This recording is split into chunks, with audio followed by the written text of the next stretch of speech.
65 বছর ধীরে ধীরে আইনি প্রক্রিয়ার মাধ্যমে বাংলাদেশ জাতীয়তাবাদী বিএনপি পরিবারের নেতৃবৃন্দকে তাদের বারান্দা থেকে কোরেল আমিনা থেকে এই স্বৈরাচার হাসিনার কবজা থেকে মুক্ত করেছেন। তিনি খাগড়াছড়ি জেলা বিএনপির যুগ্ম সম্পাদক ও গুইমারা উপজেলা বিএনপির সমন্বয়ক অ্যাডভোকেট আব্দুল মালিক টিটু মহোদয় মঞ্চে উপবিষ্ট রয়েছেন।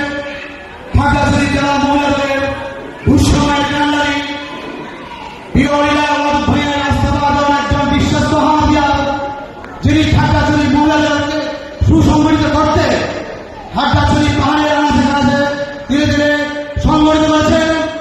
তিনি সত্ত্বেও আমাদের সবচেয়ে বড় জনতা কর্মীজন মঞ্চে উপবিষ্ট রয়েছেন। খাগড়াছড়ি আরেক নক্ষত্র খাগড়াছড়ি জেলা মহিলা দলের বিপ্লবী সাধারণ সম্পাদিকা শাহনাপা সহ যারা মহিলা দলের সহ সঙ্গী নেতৃবৃন্দ মঞ্চে উপস্থিত রয়েছেন। গুইমারা উপজেলা বিএনপি পরিবারের নেতৃবৃন্দ উপস্থিত রয়েছেন।